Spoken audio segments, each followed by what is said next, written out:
Hey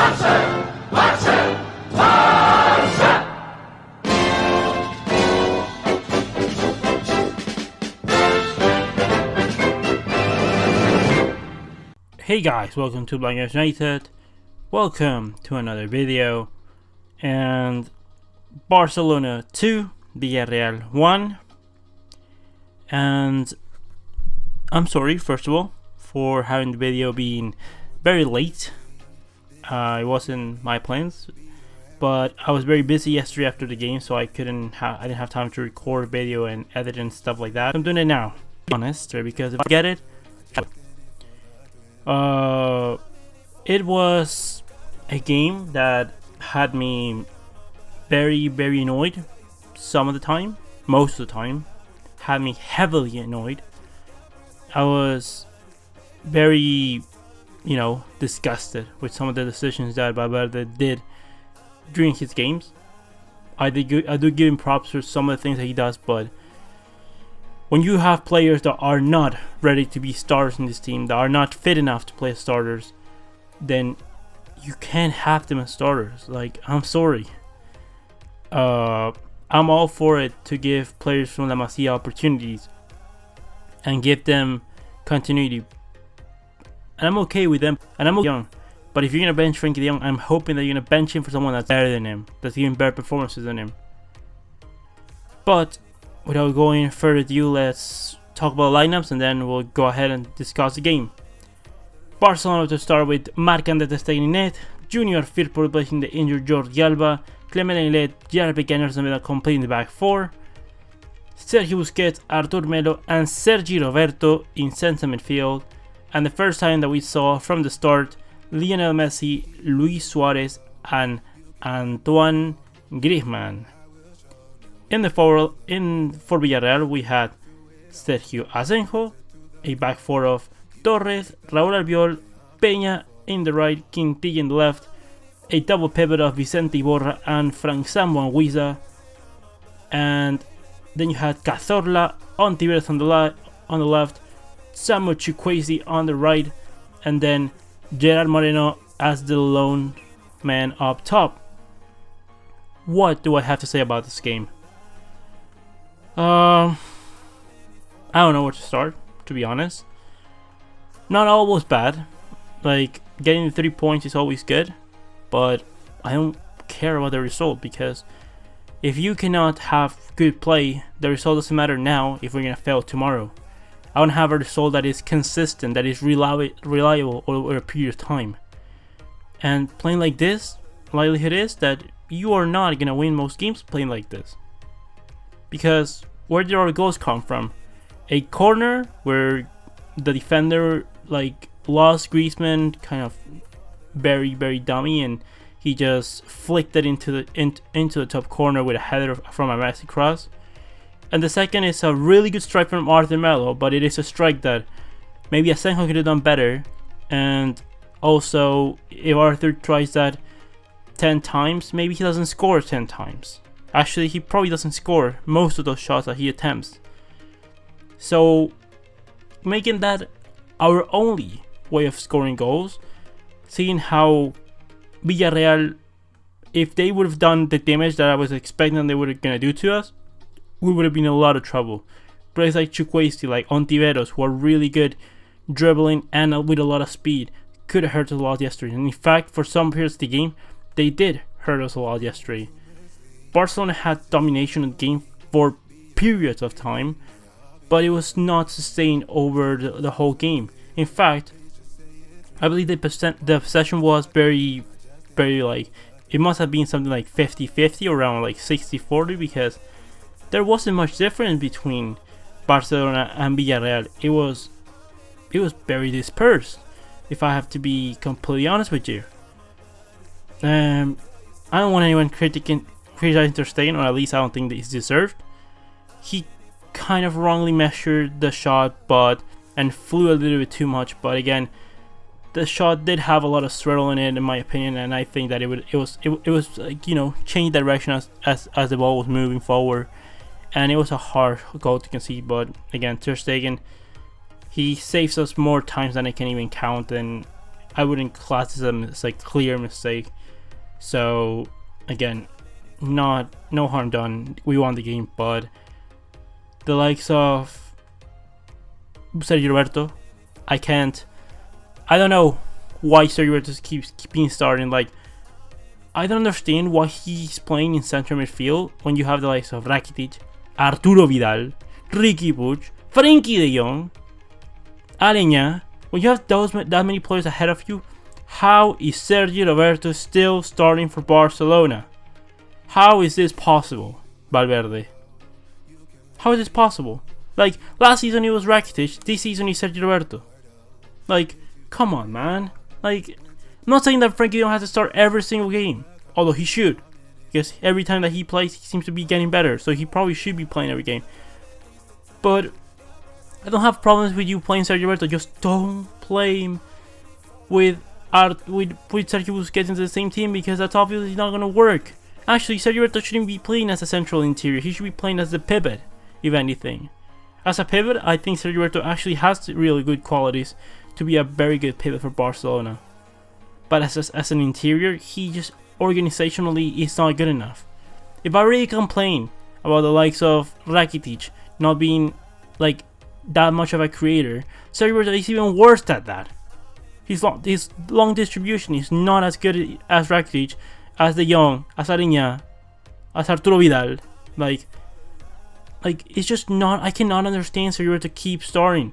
If you're doing this to not play him at right back, then I'm sorry, but you have to sell Sergi Roberto if he's gonna become a problem. Like, for me, you shouldn't have promoted Musa Wagué. Sergi Roberto should have been the backup for Nelson Semedo, and he should be the backup for Sergio Busquets. That's how you play Sergi Roberto. If you have a lot of forward players injured, then I'm okay with him playing in the wing. Actually, he could do a pretty decent job. And if you want to play him in right midfield, change to a 4-4-2, I'm fine with that too.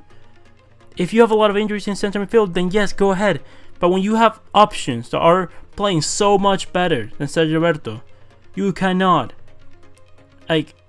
justify having Sergi Roberto in midfield.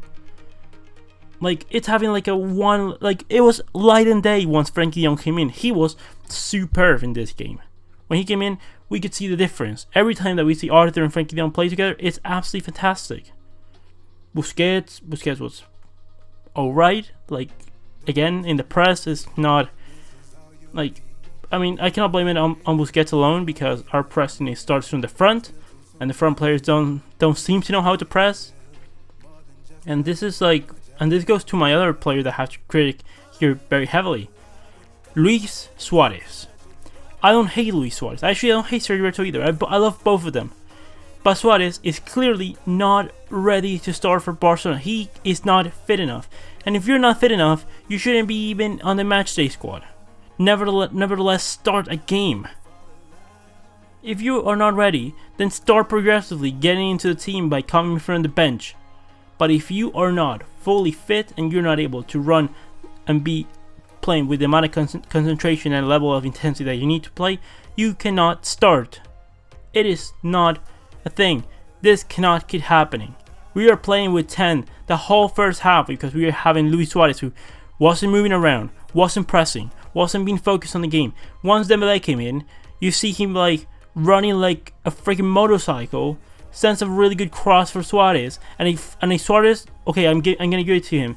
The pass was a little bit hard, but a Suarez that was concentrated and fully intense in that game, he anticipates that pass and is ready to take a shot at it. Like, Griezmann is different. Griezmann had 2 chances that Dembele sent to him. He just had a wrong connection. I can forgive you if you make mistakes.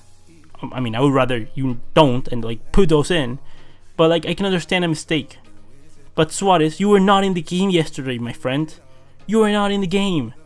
Messi, who was basically for like half of the half, he was like playing with one leg, and he was still more focused. He was still more intense than you. How is this possible? Messi again seems to be like he's gonna miss the game against Getafe away from home. It's gonna be a difficult game. With Messi, would have been a difficult game. Without Messi, dear Lord. Griezmann, I'm gonna say he actually did a lot considering the situation, because we pressing are horrible. He tried to do things that I gave him thanks for, the amount of intensity that he showed, for coming back in defense, for dropping back and contributing with the midfielders. It was really good actually. Once Frenkie de Jong and Ansu Fati came in, that was a really good show from Barcelona. I actually like that quite more. Arthur, I have no words to say about Arthur. He's been our best midfielder. He's been absolutely sensational on that strike. I don't care how many goals he scores. Like, it's not his role. I could be perfectly fine if he gives no goals, but he was superb. And that having that asset of long range distance from Arthur Melo is just unbelievable. The way he moves the ball, the way that he controls the ball, he's ready. Like, he's starting to get more confidence. He's fitter. He looks more fit, more energetic. He's very motivated to succeed at Barcelona, and it just looks. You just notice the level of intensity, the level of speed, like the mental speed of these younger players. It's night and day between most of the squad. You had the likes of Firpo today, who was actually pretty good going forward. Defensively, I still have to ask questions of. Sometimes he wasn't coming back and defend, but that's something that I'm sure that he will. That he probably wasn't used to that much at Betis, because they had a back three, but a back four you need to come back and defend, and you need to drop really quickly and get back into position if you're going forward. But going forward again, contributing very well with Arthur, with Griezmann, with Ansu Fati. It was really good to see from Firpo. I think that it will be a success for Barcelona going forward in the next couple of years. Semedo was absolutely great. It's just a shame that we don't have the amount of possession that we need, and we're not in the other half to make the most out of the likes of Semedo. But whatever he was asked to do, he did fantastically fine. Going forward, going back, linking up with the winger, with the center midfielders, dribbling, tackling, everything was superb from Semedo. Center backs were alright. Piqué and Lenglet were actually pretty good, except for some mistakes in the distribution from Piqué. But Lenglet. I want to give a special merit to Lenglet, not because of the game. The game was good, but I want to talk about how good Lenglet's been since coming to Barcelona, and he had his chance once Titi got injured, and he has taken it greatly. Like, he's the starter for Barcelona, and I have no doubt that he needs to start once Titi comes to Barcelona, comes back from his injury. He should be battling for a spot against Piqué and not against Lenglet, because Clement Longley has been absolutely fantastic. Ter Stegen, again, I can't judge him. He kind of touched the ball, but it wasn't enough. And for another day it will be. But the amount of balls that he saved is fantastic. Cazorla for Villarreal was amazing. He was dictating the tempo, moving the ball around. It's just really nice to see Cazorla play. He's one of my favorite players outside of Barcelona. He at Arsenal was great. Villarreal has been fantastic, and very interesting to see a player like him perform. Now let's talk about the substitutions, because I already mentioned Frenkie de Jong, that I thought he was absolutely fantastic once he came in, and seems to be getting better every time that he plays for Barcelona, and that's very good to see. Dembele came in after being injured in the first match against Bilbao. He was good. It was good. I saw him focused, concentrated. Some of the decision making wasn't that great, but he still has to get rhythm competition. He seems to be fit. I like that a lot. I hope that he can stay fit from now on. We need him. He's a tool that we definitely need. I'm sorry to call players tools, but they're workers. They're professionals for the club, and we desperately need the assets that Dembele can give us. Shooting with both feet, his dribbling, he created a lot of chances while he came on. It seems always to be that Dembele's speed is sometimes hinders sometimes what he can do, because it seems that his feet move faster than his brain, and once he can synchronize those two, he's gonna be one of the best in the world. He has a massive amount of potential, and it's up to us to get that going on for him. And Ansu Fati, what can I say about this kid? He's 16. He's absolutely fantastic. The link of play that you had with Frenkie de Jong, it's great. I have no debate now. I was thinking like maybe we're sending to Barca V, maybe like he should play some games in the first team. No, forget about it. He needs to be promoted to the first team because he's ready to start, not to be a designated starter, but to be able to push for competition in those starting spots. Because I think that with more experience in the first team, like he's too good. He's too good to go back to Segunda B. No, just keep him here. Let's grow him here to make him learn from Griezmann, Suarez, Messi, from the best players around in the club, and that's how he's gonna improve. His attitude, his personality is just amazing. Like I'm running out of adjectives with this kid. Like he's superb. The speed that he has. Like when I see Griezmann, Fati, and Dembele played for that remaining 15 minutes of the game, it was remarkable to see that, but it was more remarkable to think about. Imagine that amount of speed, like Fati and Dembele in the wings, with Messi in the center, like giving them balls. Like you either take attention of those two like bullets in the wings, or you pay attention to Messi. And you don't have enough players to do that, unfortunately, because you need 2 on each player. That's 6 players for 3 possessions. So you already get positionally advantage. You get numerical advantage already from that. It's just gonna be, it will be delightful to see that. I don't know how many times we're gonna see that this season, but it would be phenomenal to see that. That's what I was saying last season when I want to see Malcolm, Messi, and Dembele exactly that way. But like Fati's even faster than Malcolm, and he just has a personality of, he's so intense. Like I hope that can motivate Dembele as well to not try to lose his potential to a 16-year-old, because if that can happen, this could be very beneficial for us. Because it means that we have our future almost secured. Imagine a forward line in the future of maybe Messi, Fati, Dembele, Messi, Fati, Griezmann. In the future, maybe Messi, Fati, Mbappe. Like it just really it's very nice to see. I just have very good thoughts when I think about it. So, with that said and done, leave me all your opinions about the game. We need more intensity. We need more concentration. We need to go back to playing the way that we used to. Players that are not ready to play cannot be in the starting lineup or in the matchday squad, as a matter of fact. So, with that said and done, leave me all your opinions about the game.